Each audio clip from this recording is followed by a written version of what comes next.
Welcome back to DIY Willy.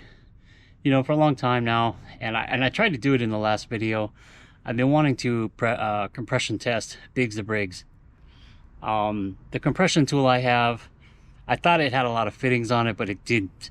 And it's actually for the diesel engine, so all the fittings were too big for Briggs the Briggs, and I wasn't able to do it. I actually tried in the last video, but I just kind of cut that part out because I didn't record it correctly anyway. So I've gone out today and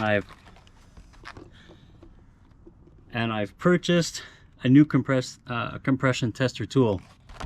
It's got a gauge, it's got a hose, some other different fittings on there, so that we can accurately compression test the Briggs the Briggs. Now, I don't know how accurate this gauge is. I don't see any type of, cert on it or anything like that. May cause injury or damage. No, blah, blah, blah.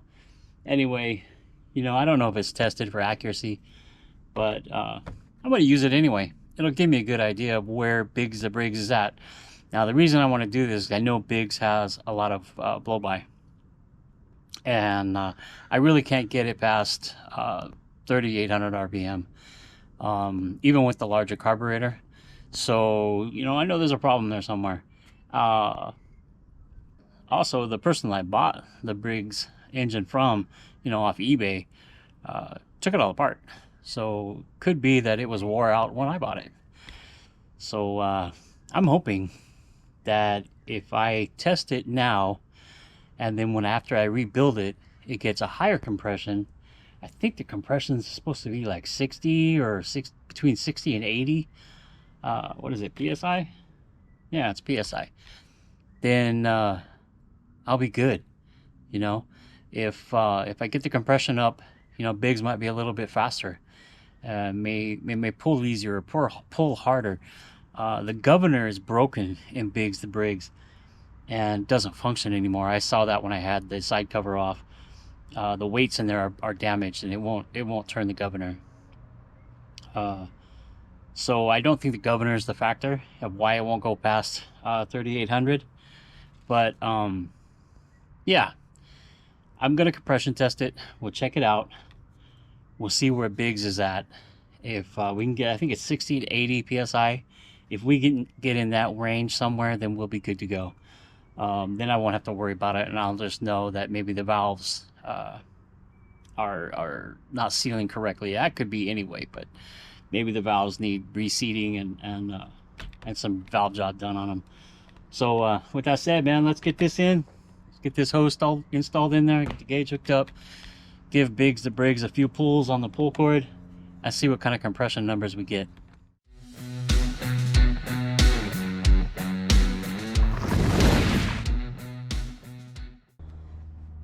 Now, I've already got Briggs all taken off. The gas tank's free. Got the spark plug out. All the tools down there. So, this goes in the spark plug hole.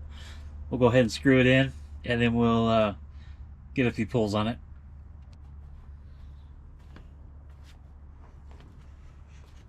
Now, I'm going to screw it in without the gauge on it, just because, I don't know how well it's going to go. So we'll do this cold and we'll do this hot. There, that seems to be about right. It's tight. I just give it another little turn just to make sure. Now we'll put the gauge on it. The gauge is just like a quick release fitting. There, like that. Now we'll give it a couple pulls, maybe like 5. We'll see, maybe 5 pulls. 2, 3, 4, 5, 6.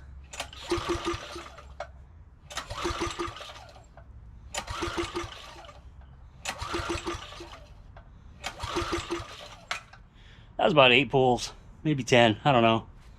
I can smell the fuel coming out. But it's kind of low on compression. Check it out. So there's what we got.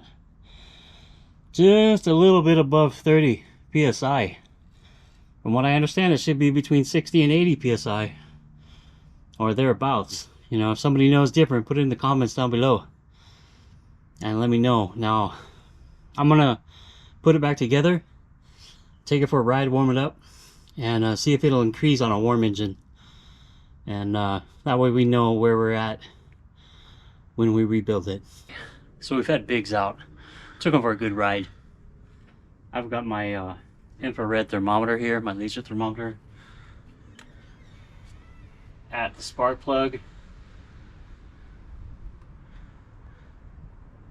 We're reading about 100 degrees. On the head bolt, we're only getting about 90 degrees on the head. We get one more measurement here. We get it on this side.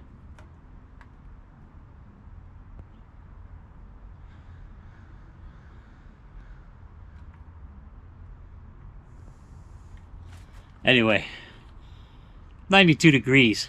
It was 110 when I first got in, so it's taking a little time to cool down since I was looking for my thermometer. The exhaust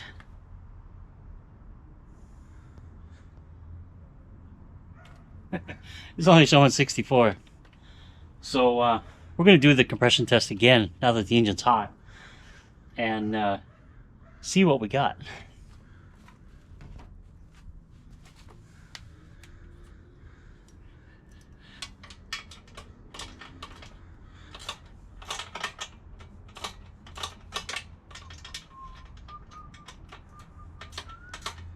Actually cooling down really fast. I'm surprised about that.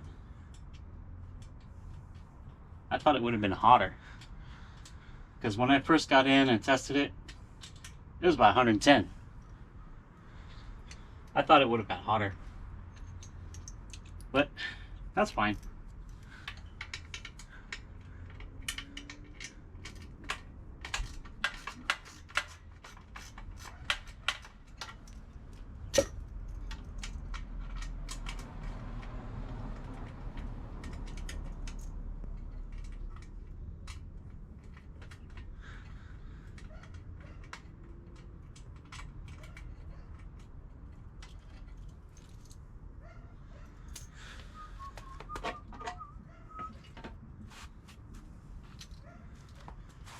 Got boot off of there. Set it down. Let's get that plug out.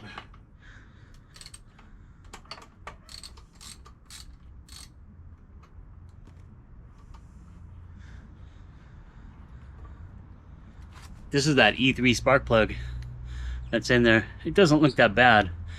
It's kind of gray, got a little bit of black to it. I don't think it's running that rich. That's good. Now, we'll put our tester back in. See if we get better than 30.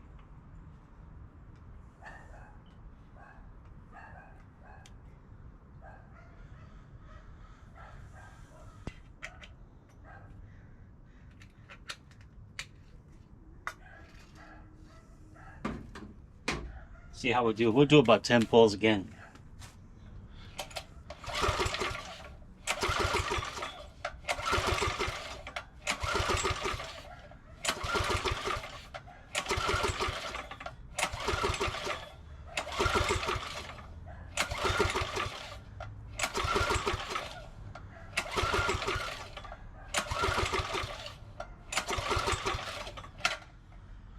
I don't know how many that was, but I'll call it close enough.